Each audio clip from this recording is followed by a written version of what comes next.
Hi, we're Doug and Mary, a retired couple from Montana, and we've found an affordable way to travel to many of the places we've always wanted to see by converting our Toyota Sienna minivan into a camper. We take the back roads and look for hidden gems like local bakeries and breweries, interesting architecture and bridges. We stop at most of the roadside attractions and look for free camp spots when we can. If you just started following us, we have worked our way to the far eastern end of North America, in St. John's, Newfoundland, through 3 states and 5 provinces. So now there's no other direction than back west, but there's a lot more to see and do along the way. For starters, we're going to France.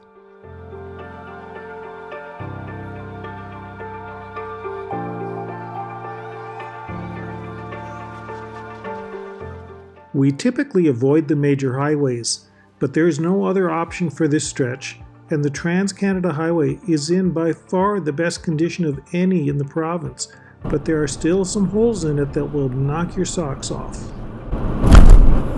One thing that we discovered in our brief time on Newfoundland is that the weather changes really fast.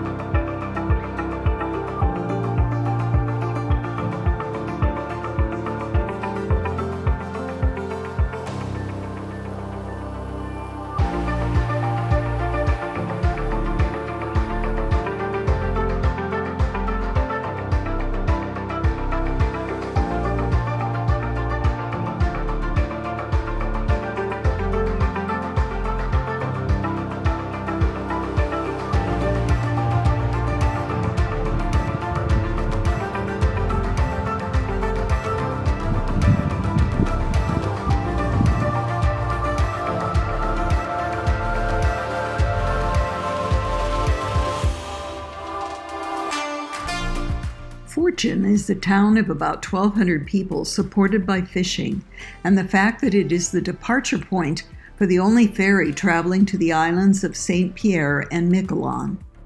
We decided to get a motel here, catch the ferry in the morning to the island, and the return ferry in the late afternoon. The crossing takes about an hour and a half and costs about 68 euros round trip. The same day schedule is only available twice a week, but allows for most of the day to explore the town of St. Pierre.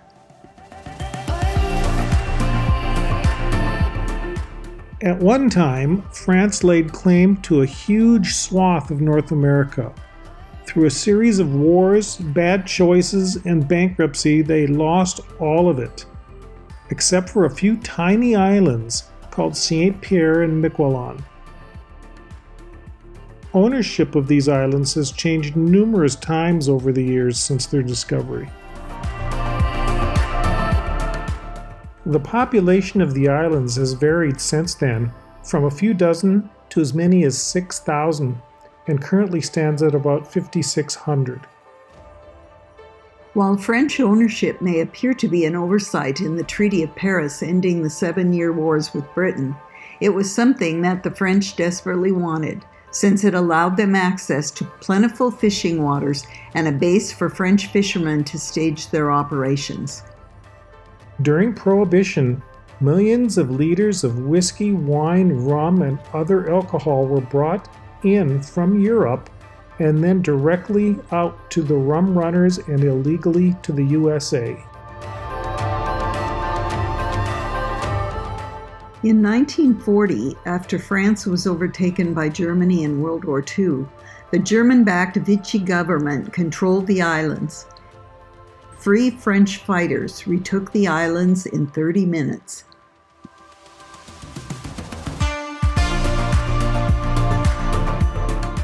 Today, we walked from our motel to the customs office where we had to present our passports and intentions on the island before we could board the ferry.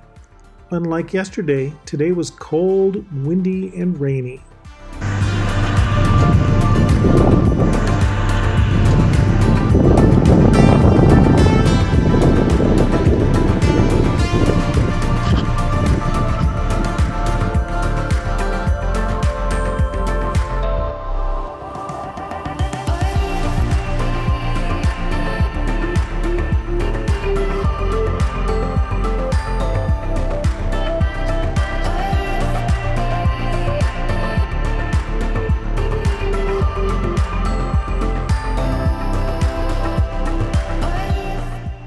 After reaching the island, we again had to go through customs and get our passport stamped.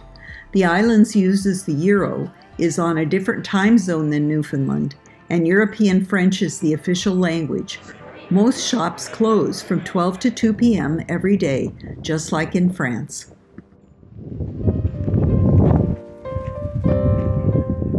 The town is very small and very European, with narrow streets and limited sidewalks.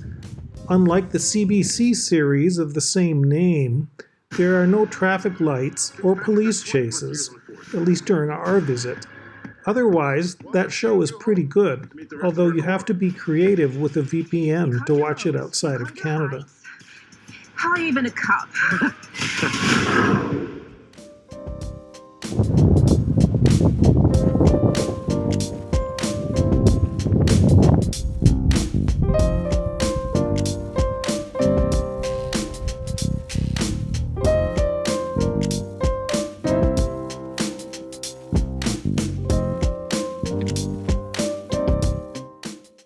We found a nice restaurant that would serve us without a reservation.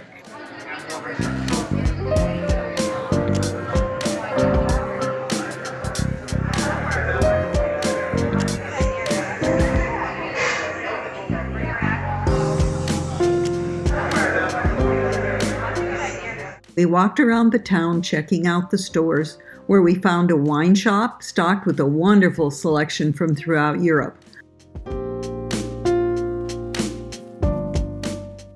We selected the maximum 3 bottles to bring back through customs.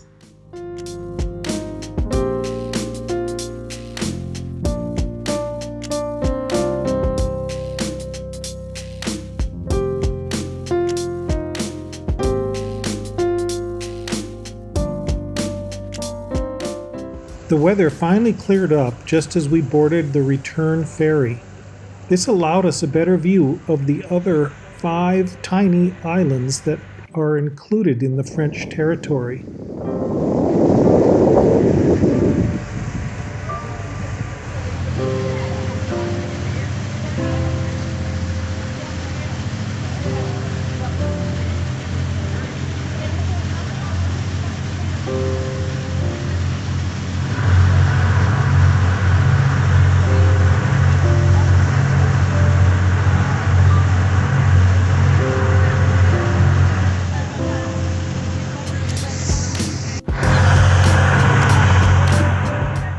For as small as these islands are, nearly 700 ships have wrecked on their shores in the past 200 years.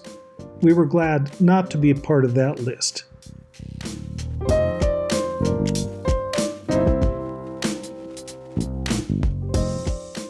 Then it was back through customs on our return to Newfoundland. Our next destination is the ferry to Nova Scotia. There are 2 options, and we opted for leaving from Port aux Basques. That is a drive of 600 miles back over most of the island, since there is not a more direct overland route. But we have a few days, and there's no rush.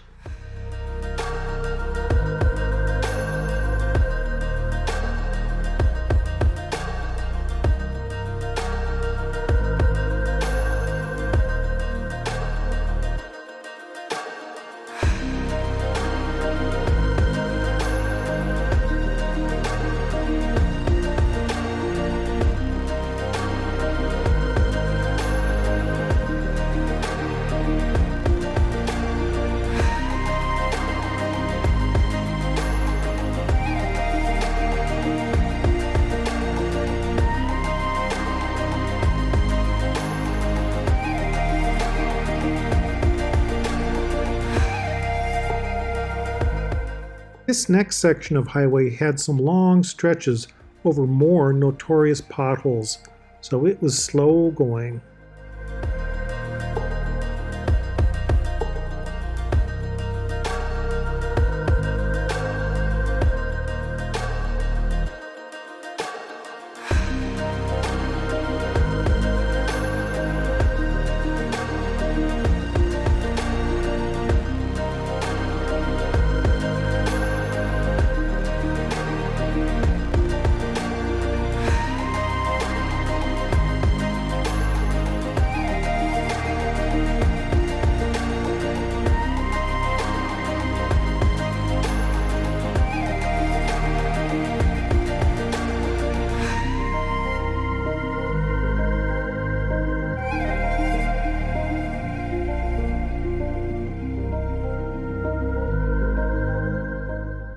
After a grocery stop in Marystown again, we connected with the Trans-Canada Highway, northbound this time.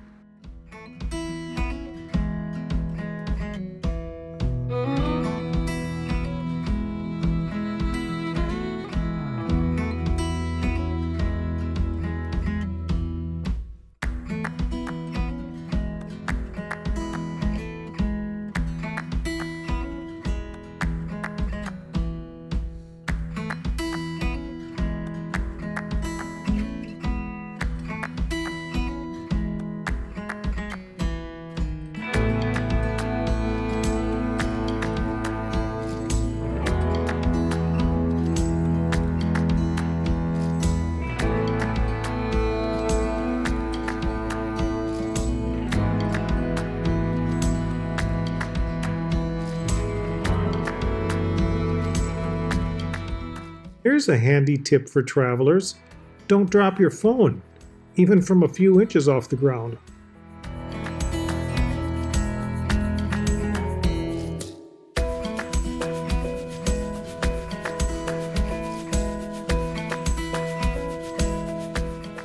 After a quick stop for breakfast, this was a work day.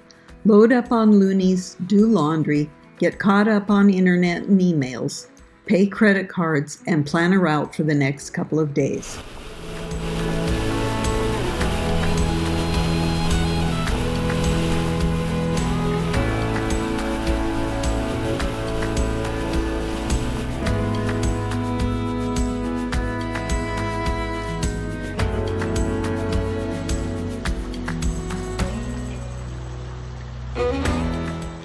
Thunderbrook Falls was not at its most spectacular time of year, according to the locals, but it didn't keep them from enjoying it.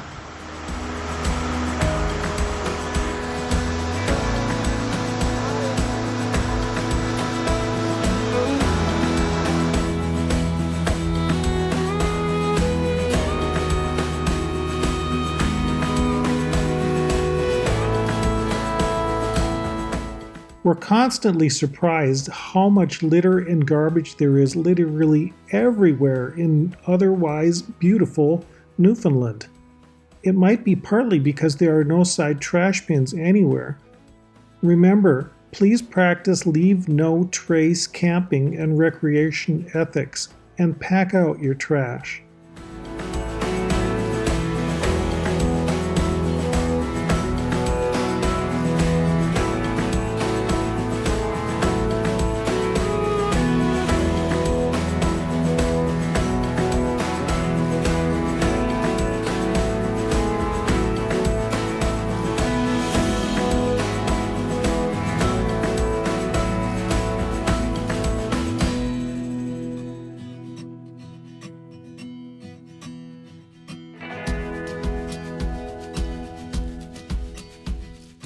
Corner Brook is the largest town outside the St. John's area. While it seemed to be a nice town with lots of attractions, we found it to be such a maze of detours and road construction that we finally gave up and continued on our way. Turn right onto Mount Bernard Avenue. Yep, turn right here.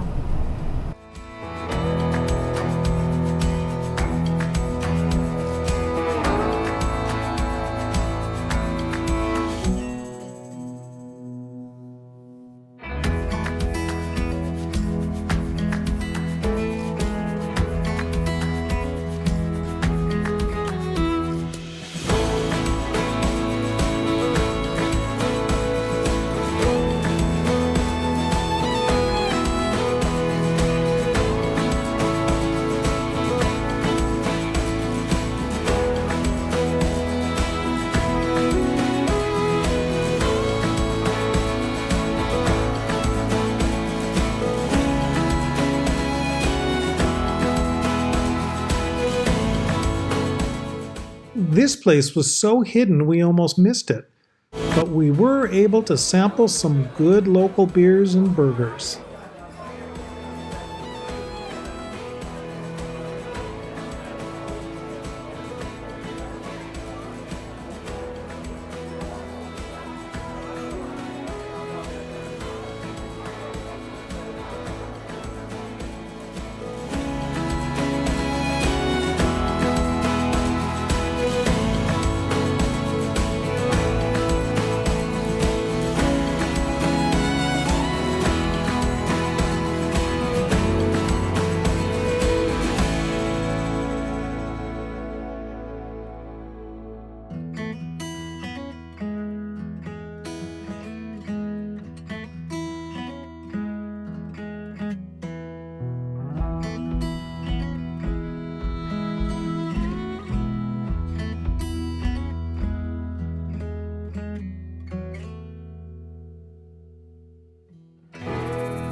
Buddha Cat Park was a beautiful free camp spot on the edge of a cliff.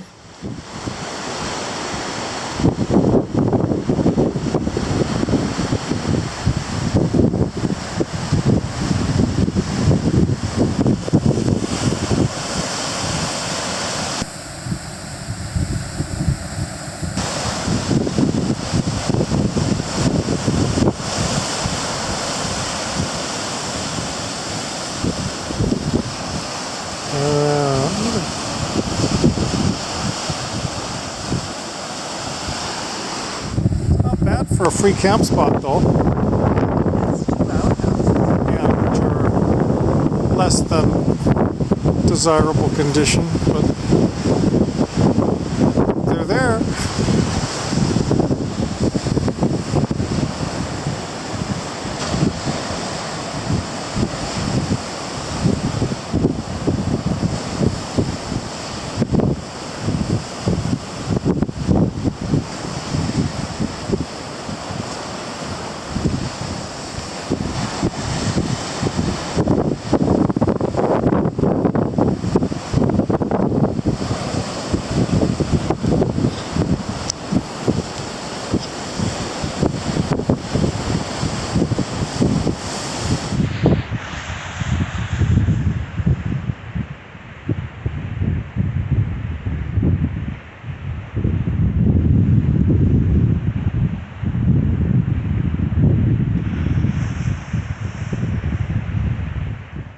A monument explains the history of French settlements in the area and resettlements after the British and French wars.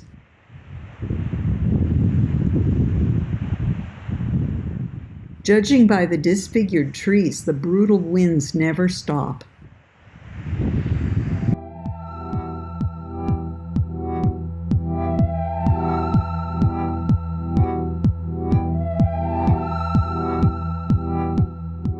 Stephenville is home to the former Ernest Harmon Air Force Base, built by the U.S. Army and operated from 1941 until operations ceased in 1966. As many as 4,000 personnel were stationed here, and the town of Stephenville went from a few hundred to over 5,000 people. The base buildings are now used for a variety of purposes, and the runway now serves as an international airport. We stopped at the Area Historical Museum, located in the Officers Club on the old base.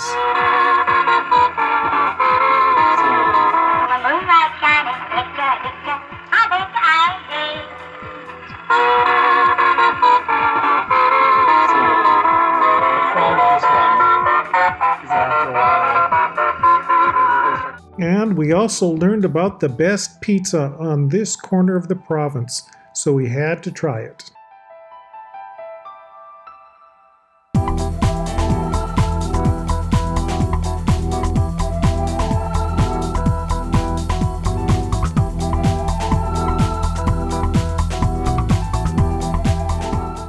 This was our 14th and final night on the island of Newfoundland, and we felt lucky to find a beautiful oceanside boondocking spot. We are on Cape Ray, which is at the very eastern point of Newfoundland, and it's a beautiful spot. A little bit windy. I can imagine it could be really howling up here sometimes. It's about a 180-degree view of the ocean right here. There's a sailboat out there. You can't really see it. It's there. Lots of birds. Gorgeous view of the ocean right here. Lots of waves crashing against the rocks. Not easy to get to this point. Kind of some nasty roads. And that little knob that we're sitting on top of wasn't really too easy to get to, but we did it with our two-wheel drive Sienna with some good tires and some high clearance. But nothing like a beer on the lawn chairs looking over the ocean. And this campsite was free. Just after supper, several foxes appeared and started snooping around, And then a couple of minutes later, what seemed to be locals drove up and started throwing out food, as though they do it all the time. We were really stunned by this, living in a very wild part of North America, where the motto is, a fed wild animal is a dead wild animal, since we would not coexist that way for long.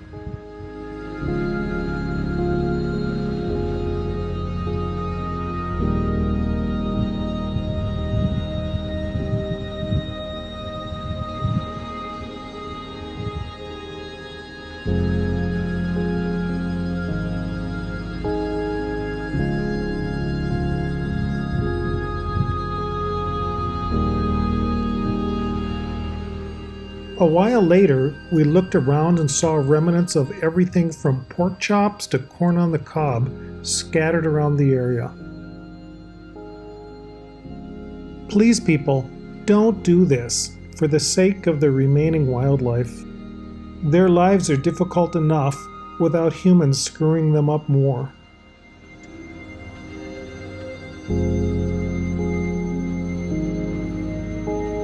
This is a different fox. This is red.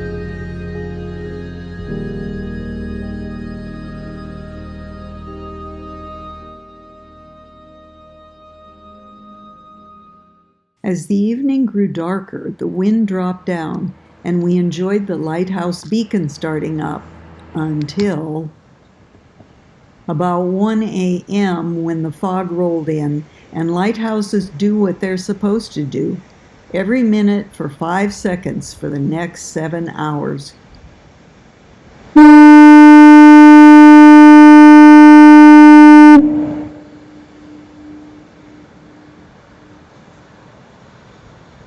We found some earplugs, and that helped until morning.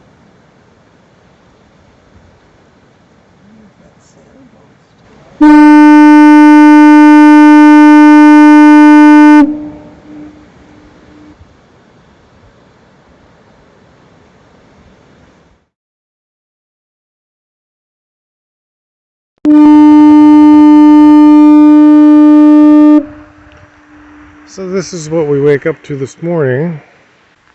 Somewhere over there is a lighthouse, and somewhere over there is an ocean. But it's socked in, really socked in tight. The lighthouse did what lighthouses do when the fog rolls in. Made it through the night pretty well, actually. I guess we learned our lesson about camping near lighthouses.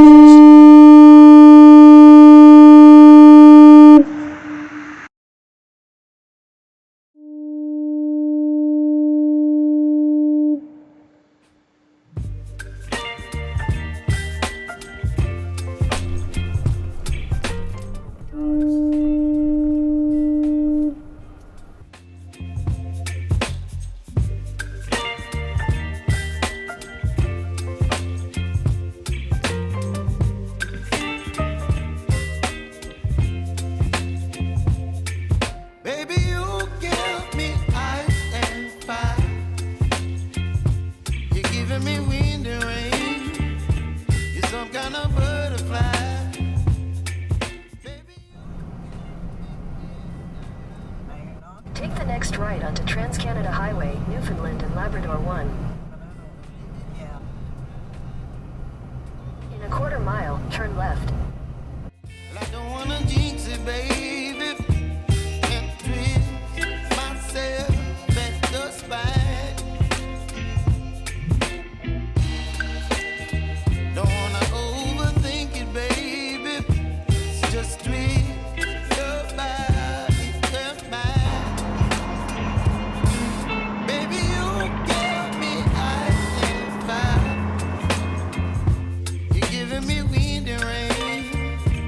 You're some kind of butterfly.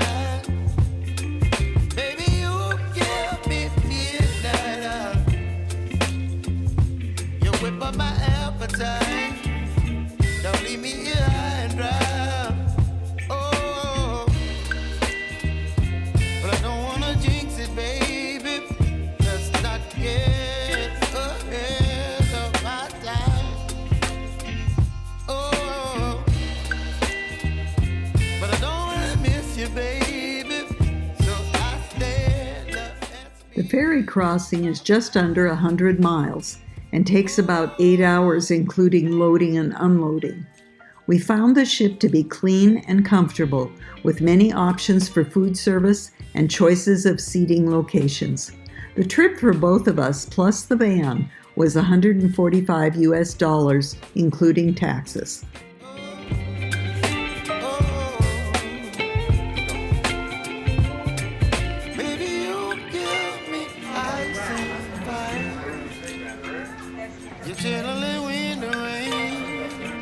Some kind of butterfly. Baby, you give me midnight. You whip up my appetite. Don't leave me here high and dry. Your attention, please. The vessel is now approaching port. I repeat, the vessel is now approaching port. You're some kind of butterfly. Baby, you give me midnight.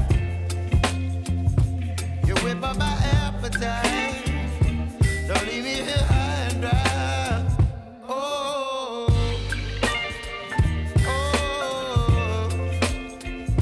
oh, oh,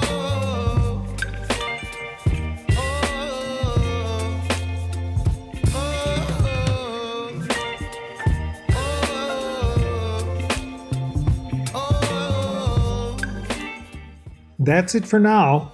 Join us next time as we explore Nova Scotia, starting at North Sydney and working our way around. If you enjoyed riding along with us on our travels, please tap the subscribe button if you haven't already. Thanks for watching.